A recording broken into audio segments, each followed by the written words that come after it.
রাইতইলে ডরাই রাত ফোহাইলে ঢর বয়স খলে বইলা যায় আল্লাহ। রাইতইলে ডরাই রাত ফোহাইলে ডর বয়স কলে বইলা যায়। দিনে রাইতে তোমার বান্দার, দিনে রাইতে তোমার বান্দার খলবে যেন পাই আল্লাহ। রাইতইলে ডরাই রাত পোহাইলে ডর বয়স কলে বইলা যায়।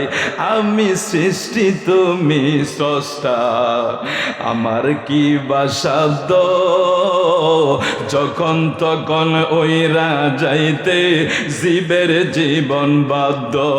ওরে আমি সৃষ্টি তুমি স্রষ্টা, আমার কি বাসাদ্য যখন তখন ওইরা যাইতে জীবের জীবন বাধ্য। ওরে সব ক্ষমতার প্রতিপাদ্য, সব ক্ষমতার প্রতিপাদ্য হার হামেশা গায় আল্লাহ।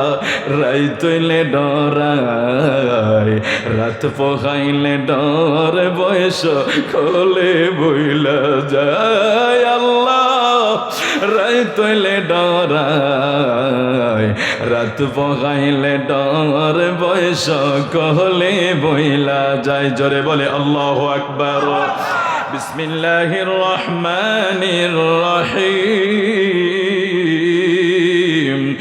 ইন্না রাহমাতাল্লাহি করিবুম মিনাল মুহসিনিন।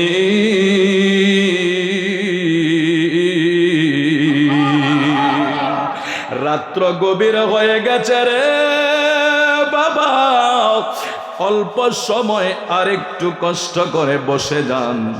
আল্লাহ পবিত্র কালামে ঘোষণা করে দেয়, নিশ্চয়ই যারা সৎ কর্মশীল বান্দা, নিশ্চয়ই যারা নেক আমল করনেওয়ালা বান্দা, যারা আমার বন্ধু মদিনাওয়ালার পাগল,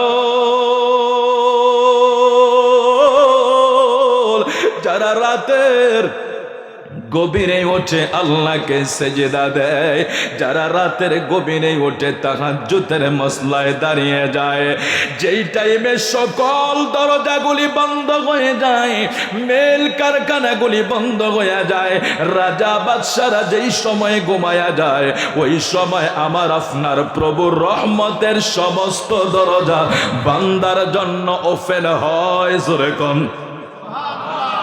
আরেকটু জোরে বলা যাবে? সুবহানাল্লাহর ফজিলত বহু শুনেছেন জীবনে। মক্কা মদিনা যাওয়ার অনেক শখ, কিন্তু হুজুর টাকা নাই। হজ করার অনেক শখ, কিন্তু টাকা নাই, কি দিয়া যাব? আমার নবী জানে আমার কিছু গুনাহগার উম্মতেরা আমার কাছে আসার জন্য কাঁদবে, হজের জন্য কাঁদবে, কিন্তু তাদের জীবনে ভাগ্যে জুটবে না শুধু অর্থের জন্য। আমি নবী ঘোষণা করে দিলাম, আমার কোন উম্মত যদি সকালে 100 বার সুবহানাল্লাহ পড়ে, সন্ধ্যায় যদি 100 বার সুবহানাল্লাহ পড়ে, ওই ব্যক্তির আমল নামায় হজের সওয়াব লেখা হয়ে যাবে। শুধু তাই নয় রে বন্ধু, যারা একবার হজ করছে, হজের কাজ কত কষ্ট না গেলে বুঝবে না রে বন্ধু। হজের কাজ কত পরিশ্রম না গেলে বোঝা যাবে না।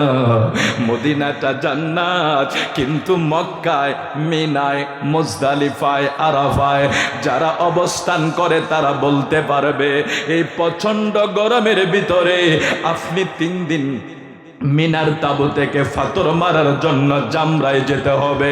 ফাতর মারতে যায় কত মানুষ মারা যায়, আপনারা টিভি চ্যানেলে দেখেছেন, আমরা নিজের চোখে দেখেছি। প্রচন্ড গরমের তাপ মানুষ সইতে পারে না।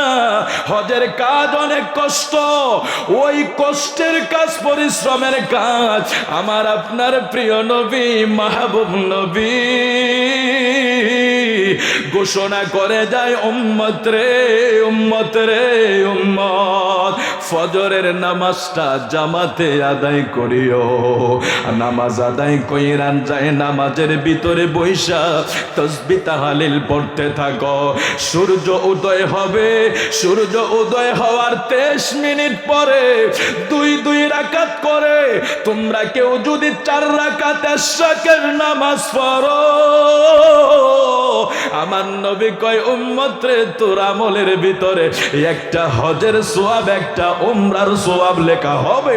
সুবহানাল্লাহ। এই পুরস্কারটা কি ছোট হয়ে গেছে নাকি আমাদের জন্য? কি বলেন বাবা? কার জন্য পেয়েছেন জানেন? আমার আপনার প্রিয় নবীর জন্য,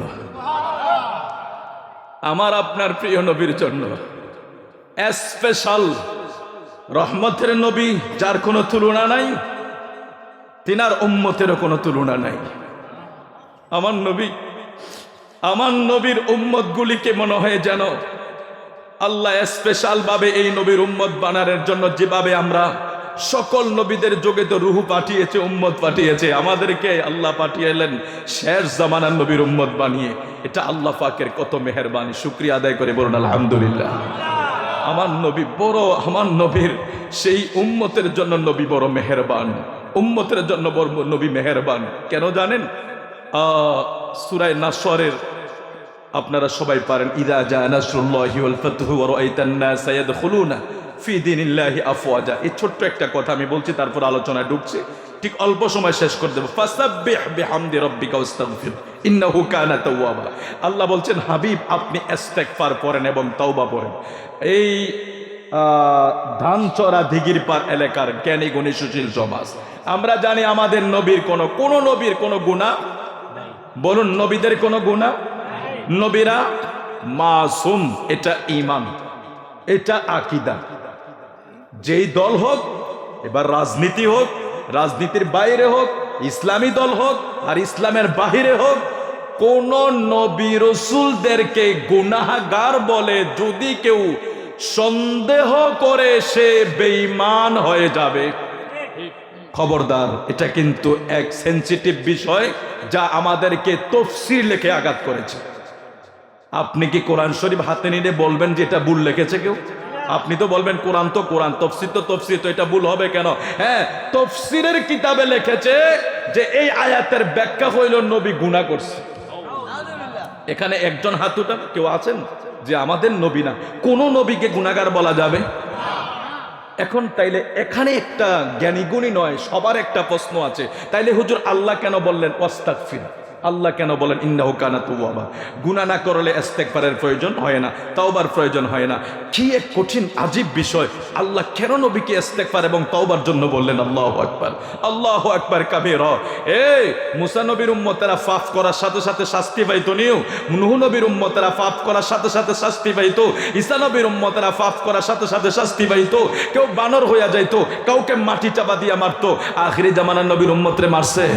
তো আমরা কি জানা করি নাও? ওমা জানা নাই? সুদ, ঘুষ, জানা, ব্যভিচার, মিথ্যা বলা, গীবত করা, নামাজ ছেড়ে দেওয়া, পাপাচারের স্বর্গ রাজ্যে এই উম্মত বসবাস করতেছে, ঠিক কিনা বলেন? মা ছেলে নাই, ভাই বোন নাই, পাপাচারের স্বর্গ রাজ্যে বসবাস করতেছে। এই কোনোদিন আসমান দিয়ে আপনারে পাথর মারছে বা বানর বানাইছে, গুল বানাইছে? কেন কেন? আপনি আমি বেঁচে যাচ্ছি। আল্লাহ বলে হাবিব আপনি বেশি বেশি ইস্তেগফার করেন, ওই ফাসাব্বিহ বিহামদি রাব্বিকা ওয়াস্তাগফির, আপনি ইস্তেগফার করেন, ইন্নাহু কানা তাওয়াবা, বেশি বেশি তওবা করেন, এটা আপনার উম্মতের নাজাতের হবে। অর্থাৎ উম্মতের নাজাতের জন্য নবীর ইস্তেগফার। আপনি এটা নবীর উপরে চাপিয়ে দিয়ে বলেন না যে নবী গুনাহ করেছে। এটা কত সেনসিটিভ কথা আপনি জানেন? সাধারণ মানুষকে আমি যদি বলে দেই আমি তো হুজুর, আমি তো তাফসীর দেখে বলবো আপনাকে, আরে কথা তো ঠিক আছে, মনে হয় হুজুর গুনাহ করেছে আমাদের নবী। এই জন্যই তো আল্লাহ বলেছে, যুক্তিতে যুক্তি যখন চলে আসে, আপনি যখন বিশ্বাস করে ফেলবেন, বাবা ঈমান চলে যাবে। আমাদের মৌলানা সাহেব এখানে আছেন, আজকে অনেকে আলোচনা, সময় নেই, এই জন্য আজকের উপস্থাপনার দিকে আমরা যাচ্ছি না। অনেক মেহমান বিন্দুরা আছেন, সভাপতি মহোদয় হাজী মোহাম্মদ আলী আক্কাস সাহেব, প্রধান অতিথি বীর মুক্তিযোদ্ধা মোহাম্মদ আবুল কাসেম মাস্টার সাহেব, প্রধান আলোচক হিসাবে যিনি এসেছিলেন আন্তর্জাতিক খ্যাতি সম্পন্ন মৌলানা মোহাম্মদ শাহজালাল সিরাজি সাহেব, তাকরির করেছেন অনেক সুন্দর করে। বিশিষ্ট আলেম দ্বীন আলহাজ হযরত মাওলানা সৈয়দ আব্দুল কাহের, এবং আরো সুন্দর যিনি তাকরীর করেছেন ফিরে কামেল শাহজাদা মুফতি সৈয়দ আবু বকর সিদ্দিক নোমানী আল হাসানি। মাহফিল পরিচালনা করছেন আমাদের অত্যন্ত শ্রদ্ধাভাজন প্রিয়জন ভদ্র এবং নমনীয়, যাকে আমি খুব ভালোভাবে চিনি, অত্যন্ত বিনয়ী ব্যবহার যার কাছে পাওয়া যায়, আমার অত্যন্ত প্রিয়জন হাফেজ কারি শেখ শাহজাহান সরওয়ার সাহেব সহ আমাদের অনেক বিশিষ্ট ব্যক্তিবর্গ এখানে উপস্থিত আছেন, যাদের চেহারা দেখলে ওদের চেহারাই বলে দেয় ওরা অনেক সম্মানী মানুষ। আল্লাহ আপনাদের এই দক্ষিণ না উত্তর গ্রাম দক্ষিণ পাড়া ধানচড়া দিঘির পার্শ্ব এলাকার আশেপাশে সকলকে দুনিয়া এবং আখিরাত এই মাহফিলের উসিলায় কামিয়াব নসিব করুক, জোরে বলুন আমিন। একটু মহাব্বত করে বলে আমিন। ঠিক অল্প সময় আলোচনা চলবে, একটু মহাব্বত করে আমরা দুরূদ শরীফ পড়ে আল্লাহুম্মা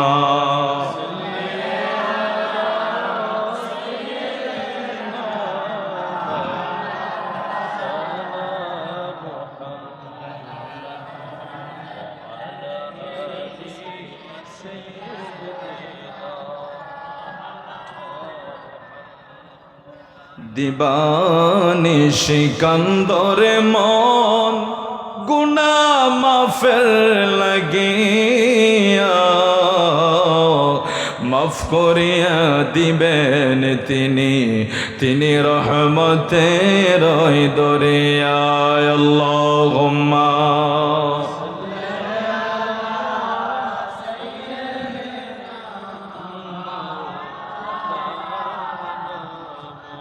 وعلى آله مولانا। আল্লাহ কোরআনে বলে দিলেন ইন্না রাহমাতাল্লাহি করিবুম মিনাল মুহসিনিন, নিশ্চয়ই যারা আল্লাহ পাকের মুহসিনিন বান্দা তাদের কাছে আল্লাহর রহমত পাওয়া যায়, আল্লাহর দয়া পাওয়া যায়, আল্লাহর অনুগ্রহ পাওয়া যায়। আল্লাহ আরো ঘোষণা করে দিলেন ফামান কানা ইয়ারজু লিকা রাব্বিহি ফালিয়ামাল আমালা, যেই ব্যক্তি আল্লাহর সাক্ষাতের প্রত্যাশা রাখে সে যেন নেক আমল করে, তার রবের ইবাদতে কাউকে যাতে শরীক না করে।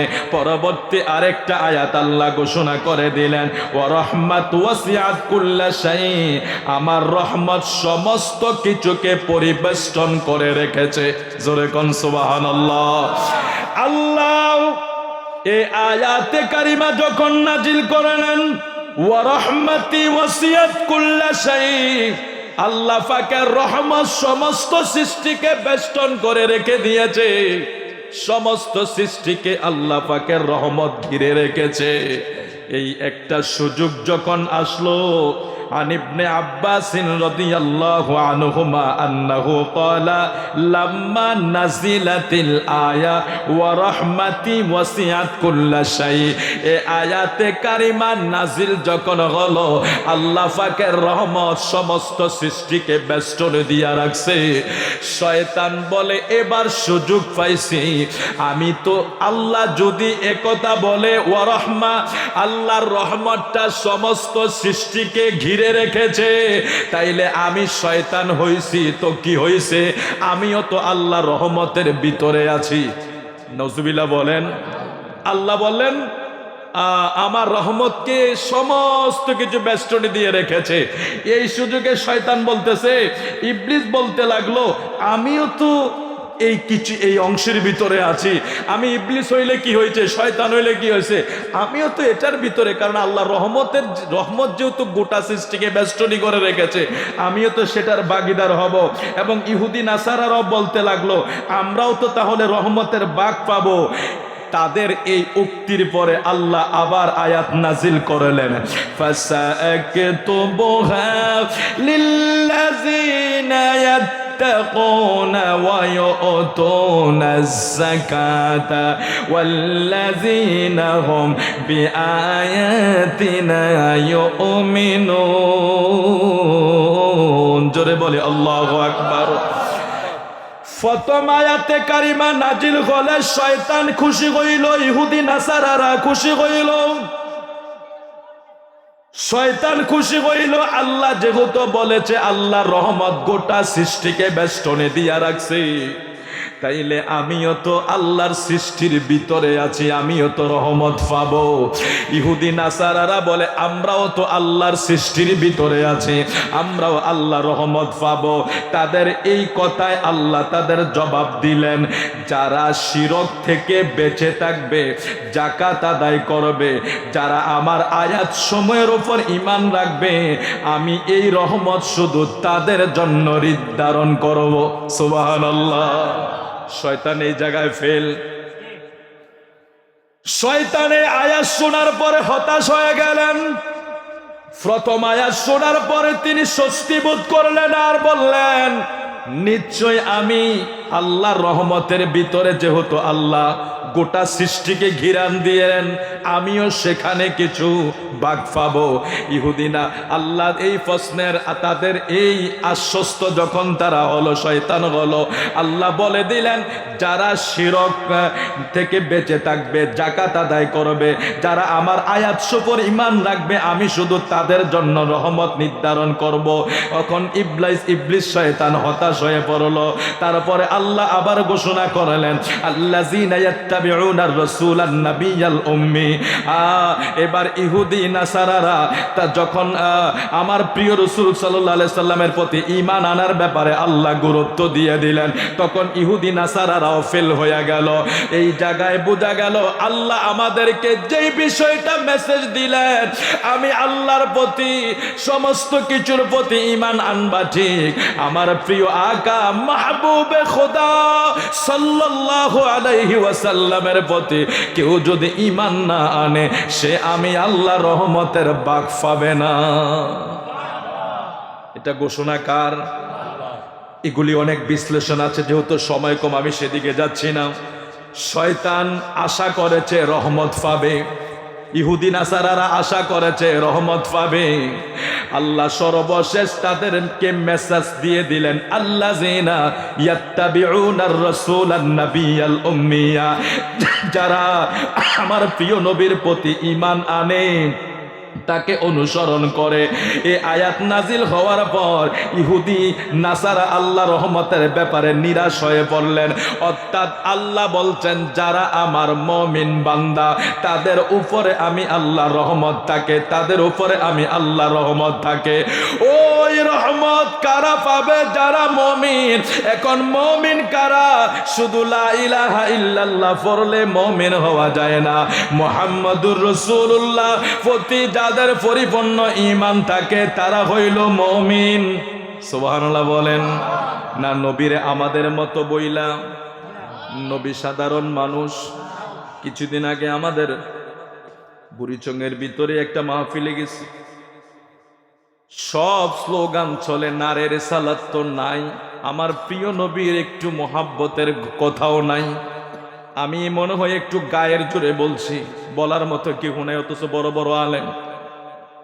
কেউ একজন ফেসবুকে লিখেছিল, এই দেশের মুসলমানেরা বিপ্লব চায়, এ দেশের ইসলামের স্বাধীন চায়, এ দেশের ইসলামের পতাকা উড়াতে চায়। যতদিন তোমাদের স্লোগানের সাথে, নারে তাকবীরের সাথে নারে রিসালাত আনা আসবে, বিপ্লব ঘটানো সম্ভব হবে না। আওয়াজে পাকিস্তান হইবা, আমার নবীর স্লোগান না থাকলে বিজয় আসবে না, কোনোদিনও বিজয় আসবে না। ঠিক কিনা বলে? বড় বড় মাহফিল হয়, বক্তার নামের টাইটেল আগে পিছে অনেক লম্বা, বক্তার নামে স্লোগান দিতে দিতে শ্রোতা ফেনা উঠায়, অথচ একবার নারে রিসালাত বলে না। তাহলে ওই সমস্ত লোকদের বিষয় কিন্তু মেসেজ এখানে, যারা প্রিয় নবীর ব্যাপারে পরিপূর্ণ ঈমান না আনতে পারে, এদের আল্লাহর রহমতের ভাগ এরা কোনোদিন পাবে না। আল্লাহর রহমতের ভাগ এরা কোনোদিন পাবে না। কারণ আমাদের প্রিয় নবী এমন একজন নবী যার কোনো তুলনা নাই।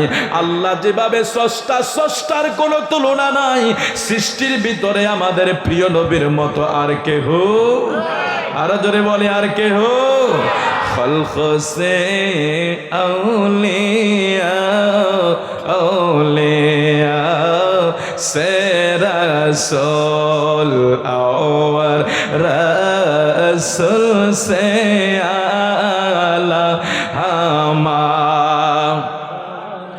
सबसे औला আপনাদের কি কষ্ট হচ্ছে নাকি রে বাবা? এই প্রেম পাবেন না, এই প্রেম বন্ধ হয়ে যাচ্ছে দিন দিন। মোল্লা মৌলবীর ডিগ্রির অনেক অভাব নাই, কিন্তু নারে রিসালাতের মাহফিল বন্ধ হয়ে যাচ্ছে। ও ভাই, বক্তার নামে এত বড় লম্বা লম্বা স্লোগান দিতে পারলেন, এমপি মন্ত্রীর নামে স্লোগান দিতে পারলেন, আমার নবীর নামের স্লোগানটাকে কেটে দিলেন। এটা বেদাত। তো এটা বেদাত হলে ওটা জায়েজ হয় কিভাবে? এমপি মন্ত্রীরটা জায়েজ হয় কিভাবে? বক্তারটা জায়েজ হয় কিভাবে? রাসূলুল্লাহটা যদি বেদাত হয়, সব স্লোগান জায়েজ, সব স্লোগান দিতে পারো, জিন্দা টাটকা ওলি বানাইতে পারো, অথচ আমার প্রিয় নবীর স্লোগান তোমাদের জবানে আসে না। বিপ্লব ঘটাবে না। যেখানে রাসূলুল্লাহ নাই সেখানে কোনো বিজয় নাই, সেখানে থাকবে সারা জীবন লাঞ্ছনা আর বঞ্চনা। लम्मी खल्क़ से औलिया औलिया से रसूल और रसूल से आलामा सबसे औला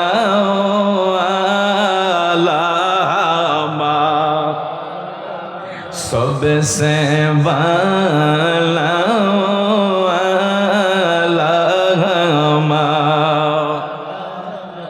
अपने मौला का प्यारा हमारा नबी, अपने मौला का प्यारा हमारा नबी, दोनों आलम का दुल्हा बे सबसे औला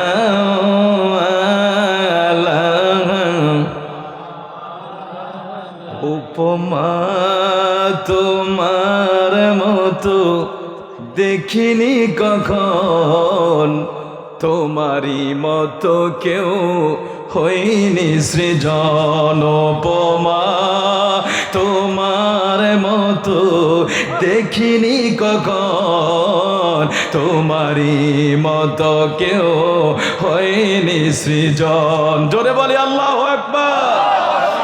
ও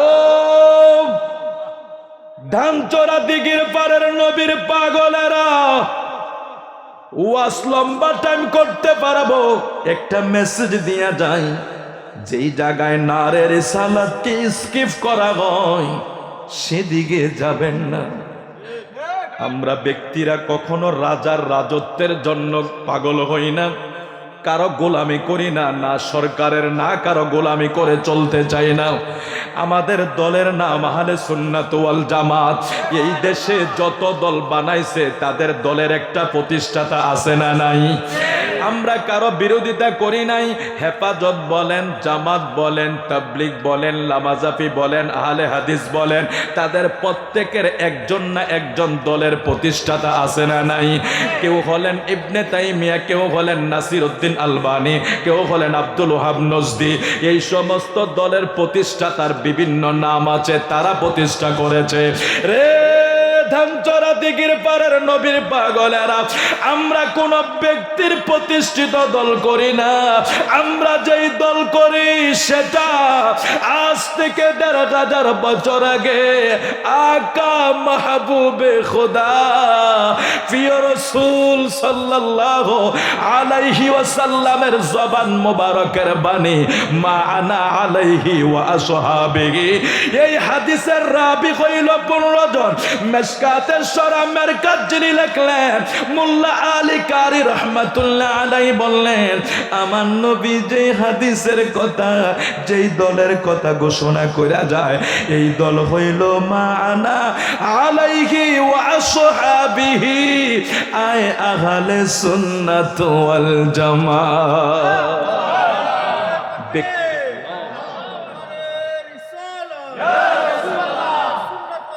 ব্যক্তির বানানো দল আমরা করি না, এটা আমরা পরিষ্কার করে দেই আপনাদেরকে। আমাদেরকে মারেন, ধরেন, কাটেন, আমরা সব সইব। আপনি যে দল করেন, রাজনীতি করেন, ক্ষমতা নেন, চেয়ার নেন, দেশ নেন, আমরার কোনো আপত্তি নাই। তবে আমার নবীর শানে সারা পরিমাণ বেয়াদবি করা যাবে? নারে রিসালাতের স্লোগান আছে তো যাবেন, নাইলে দূরে থাকবেন। ও শুনুন, ঈমান যাইতে বেশি সময় লাগে না।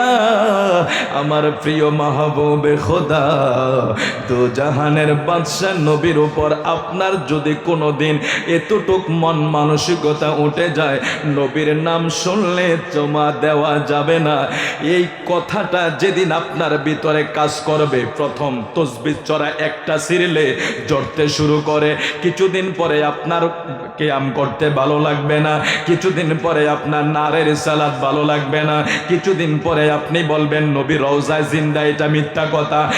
এটা কিন্তু চলা শুরু করবে। আপনি হঠাৎ করে ওই নারে রিসালাত না দেওয়া ব্যক্তির কাছে প্রবেশ করার জন্য আপনি হঠাৎ করে এটা ছেড়ে দিবেন, আপনার ভিতরে ঢুকাইয়া দিবে বেদাত। অথচ আপনি তো জানেন না কোনটা দাঁত কোনটা বেদাত। মুসা নবীর খাসায়েসুল কুবরা, আমার নবীর 3000 মুজিজা আছে। সূরা কোন সুবহানাল্লাহ। ওহাব ইবনে মুনাব্বা থেকে একটা হাদিসে মুবারাকা এইভাবে বর্ণনা করা হয়, মুসা নবীর উম্মত 200 বছর গুনার কাজ করলো, আমার আপনার প্রিয় নবীর নাম তাওরাতের ভিতরে আহমদ নাম পাইয়া, আহম্মদ নামটা কিতাবের ভিতরে পাইয়া চোখে লাগাইলো, মুখে লাগাইলো। ওই লোকটার এন্তেকাল হওয়ার পরে ডাস্টবিনে ফালাইয়া দিছে মুসা নবীর কওমের লোকেরা। আমার আল্লাহ ডাক দিয়া কয়, মুসায়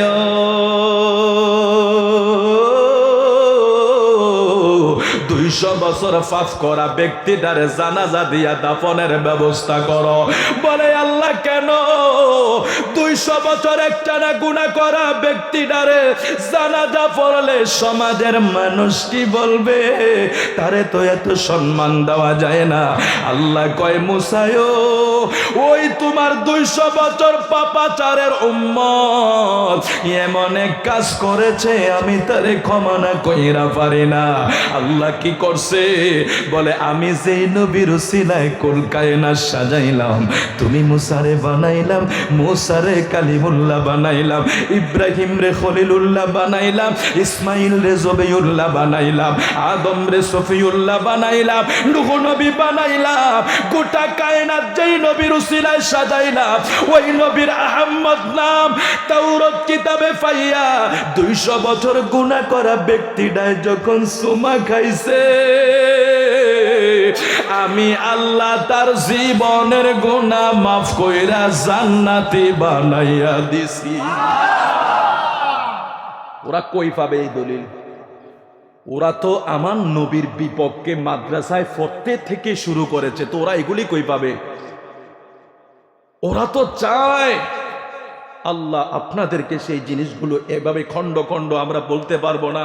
এতটুকুই বলছি, যেখানে নারের সালাত নাই, যেখানে আমার প্রিয় নবীর শান ও আজমত নাই, সেখান থেকে দূরে থাকবেন, সেখান থেকে দূরে থাকবেন। আর তারপরও যদি যান বাবুরে, আমি ব্যক্তিগতভাবে আমি এখনো এটা আমি হলক, আপনারা কেউ রাগও করবেন না, আমি এই যে ভোট কিভাবে দেয় আমি সেটা বলতে পারবো না, কারণ আমি কখনো সেই কেন্দ্র সেগুলির দিকে আমি কখনো যাই না।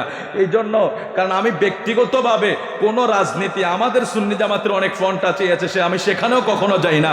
এই বিষয়গুলো আমি সবগুলাকে দুনিয়াবি মনে করি। একটা জিনিস আমি সবচেয়ে বেশি প্রাধান্য দেই, যেই দলের হও আমার আকা মাহবুবে খোদার শানে যারা গুস্তাখি করবে, এদের ছায়াও আমরা দেখতে চাই না, এদের পাশেও আমরা হাঁটতে চাই না। কারণ দুশ্মনের রাসূলের ব্যাপারে আল্লাহ সব সইতে পারে, রাসূলুল্লাহর কষ্ট দেওয়া সইতে পারে না। ইন্নাল্লাযীনা ইউযুনাল্লাহা ওয়া রাসূলাহু লানাহুমুল্লাহু ফিদ দুনিয়া ওয়াল আখিরাহ। আল্লাহ বলে দিয়েছেন যারা আমি আল্লাহকে আমার রাসূলকে কষ্ট দেয় তাদের উপর লানত, দুনিয়াও লানত, আখিরাতেও লানত। তাফসিরে জালালাইন, তাফসিরে সাউই, দুইটা তাফসিরে এই আয়াতের ব্যাখ্যায় একটা সমাধান দিয়েছে। হে পৃথিবীর মানুষ শোনো, কেউ যদি আকা মাহবুবে খোদাকে রাসূলে আরবিকে যারা পরিমাণ কষ্ট দেয়, গুস্তাখি করে, সে বেঈমান, বেঈমান, বেঈমান। ও যার ঈমান চলে যায় সে কোনোদিন ইমাম হতে পারে ইয়া আইয়ুহাল্লাযিনা আমানু লা তারফাউ আসওয়াতাকুম ফাওকা সাওতিন নবিয়্যি। রওজায় আতারে লেখা আছে, হাজিরা রে আপনাদেরকে এগুলি দেখাবে না। রওজা শরীফে লেখা আছে, হে ঈমানদারেরা রাসূলুল্লাহর কাছে আসলে উচ্চ সুরে কথা বলিও না। যদি বলো ওয়া আনতুম লা আনতাহবাতু আমালুকুম, আমল ধ্বংস হয়ে যাবে। ওয়া আনতুম লা তাশউরুন, তোমার কোনো খবর থাকবে না। অর্থাৎ পাগড়ি ঠিক থাকবে, জুব্বা ঠিক থাকবে, আসকান ঠিক থাকবে, ফিসাবগিরি ঠিক থাকবে, মুফতিগিরি ঠিক থাকবে, মুহাদ্দিসগিরি ঠিক থাকবে। রাসূলের সাথে গুস্তাখি করার কারণে ভিতর ধ্বংস করে দেব। যেভাবে ডায়াবেটিস হলে মানুষের ভিতর সব জোগা করে ফেলে, মানুষ বলতে পারে না, ঠিক এইভাবে রাসূলের শানে গুস্তাখি করলে ভিতরে সব শেষ হয়ে যাবে, তার খবর থাকবে না। এটা হলো সবচেয়ে বড় অভিশপ্ত জীবন। ওয়া আনতুম লা তাশউরুন। আপনারা হুজুরকে জিজ্ঞেস করে দেখেন পরের দিন যে ওয়া আনতুম লা তাশউরুন আল্লাহ কেন বললেন। এটা বড় এক সেনসিটিভ বিষয় এই জায়গায়। এই জন্য আপনাদেরকে বিনয়ের সাথে বলি, আমাদের কোনো রাজনীতি ফাজনীতি নাই রে বাবা, গতি টতি নাই। যদি এসব চিন্তা করতাম তাহলে বহুত আগে গাড়ি ঘোড়া নিয়ে চলাফেরা করতে পারতাম না। সেদিকে আমাদের কোনো নজর নাই। আল্লাহ আমাদেরকে আল্লাহর হাবিবের শান ও আজমত যদি আমরা একটু বলতে পারি, সেটা আমাদের কাছে বড় ভালো লাগে। আল্লাহ কবুল করো, জোরে বলি আমিন। রাত্র অনেক হয়ে গিয়ে